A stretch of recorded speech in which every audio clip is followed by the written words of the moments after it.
기술의 발전은 다양한 곳에 영향을 끼칩니다. 자동차가 대표적인 예죠. 지도를 표현하던 최초의 작은 화면은 이젠 네이티브 형태로 스팀 게임을 실행하고 넷플릭스나 디즈니 플러스를 시청하며 음성 지원에 대한 피드백까지 가능한 디스플레이로 탈바꿈했습니다. 자동차가 너무 비싸서 다른 세상 이야기 같다고요? 그럼 스마트워치는 어떨까요? 단순히 시간을 확인하는 용도를 넘어 간단하게는 걸음수나 온도, 깊게는 내 건강 정보까지 확인하는 세상이죠. 일부 회사의 제품은 응급 상황을 자동 감지하여 SOS를 자동으로 보내는 기능까지 지원합니다. 그 다음 우리에게 익숙한 컴퓨터. 최근 출시되는 각종 AIO 쿨러는 헤드 부분에 각종 정보를 표시해서 내 PC의 상태를 직관적으로 알 수 있고, 그래픽카드는 측면 디스플레이가 점점 커지더니 씹덕 애니메이션까지 출력을 그리고 이번엔 케이스의 차례입니다.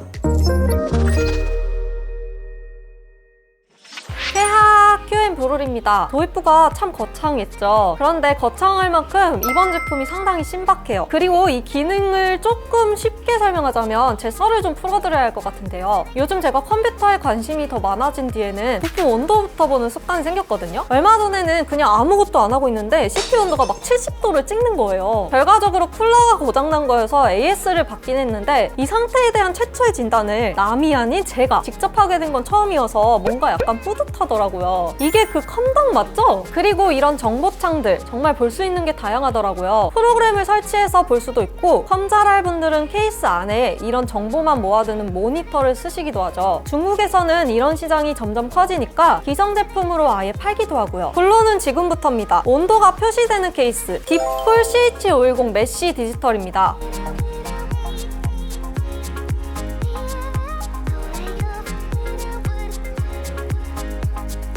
우리나라 유저들 특징이죠. 뭔가 숫자를 자꾸 확인하려 하시는 분들이 많은데 그런 니즈라면 이걸 좋아하실 것 같아요. 일단 구성은 미들타워 케이스인 CH510에서 파생된 제품이라 동일하고요. 미들타워지만 EATX도 들어가고요. 독특한 글카 지지대가 수평 형태라는 거예요. 이런 건 보통 수직이나 가로바 형태가 많은데 사실 이런 형태가 공간 활용도는 왔다죠. 일반적인 지지대는 하단에 설치 면적도 봐야 되고, 또는 불필요하게 너무 크기가 커서 좀 과하다는 느낌이 강했는데, 이건 지지는 잘해주지만 티도 안 나고 뭔가 되게 실용적인 느낌이에요. 딥쿨은 참 뭔가 볼 때마다 기대 안 했던 부분에서 사람을 놀래키는 재주가 있어요. 자, 이제 쿨링팬 호환성을 볼게요. 기본 제공되는 쿨링팬은 후면이 120mm 하나인데요. 140으로도 교체가 가능합니다. 근데 이거 하나라니까 좀 짜다. 상단과 전면 모두 120, 140 쿨링팬 모두 장착할 수 있도록 나사 구멍이 분리되어 있고요. 파워 슈라우드 쪽은 120 2개를 더 장착할 수 있기 때문에 120 기준 9개, 140은 5개까지 장착할 수 있어요. 그런데 제가 전면에 120짜리 3개를 장착하고 나서 상단 3열라디를 장착하려고 하니까 호스랑 간섭이 생기더라고요. 어쩔 수 없이 저는 전면 140 2개로 해결은 했는데, 여러분들이 만약 360mm 규격의 제품을 사용하신다면 라디에이터의 길이, 호환성을 확인하는 게 좋을 것 같아요. 다음으로 뒷 패널 쪽을 보겠습니다. 선 정리할 수 있는 벨크로는 없지만 고무마개 쪽에서 나오는 선을 가지런하게 정리할 수 있었고요. SATA SSD는 2개, 그리고 확장 베이에 하드 2개나 하드랑 SSD 1개씩 달 수 있어요. 아무래도 체구가 작다 보니까 스토리지 공간이 여유롭진 않죠. 자, 이제 케이스의 성능을 한번 살펴볼게요. 13700K에 4080을 장착했고요. 게임은 안 하더라도 테스트엔 빠질 수 없는 사이버펑크 2077을 20분간 구동해봤어요. 오래 구동하는 일반적인 환경과는 차이가 있을 수 있습니다. 테스트 결과를 보시면 CPU는 65.6도, GPU는 65.7도가 나왔습니다. 미들타워 케이스란 점에서 보면 꽤 괜찮은 온도예요. 글카 부스트 클럭도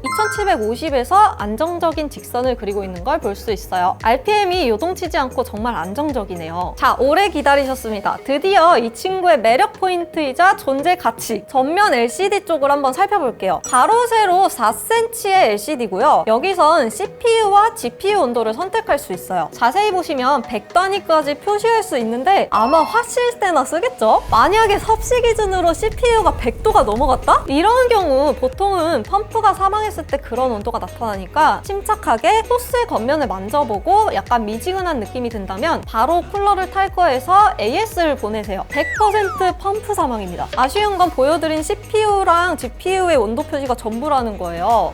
여기에 막 애니메이션이 들어간다거나 내부의 온도가 높으면 막 환한 이모티콘도 나오고 그럼 뭔가 신선했을 것 같은데 아니면 딥쿨분들 그건 어때요? 소비 전력을 실시간으로 체크해서 여기다가 예상 전기료를 보여주는 거예요. 와, 이거 대박 아이디어인데?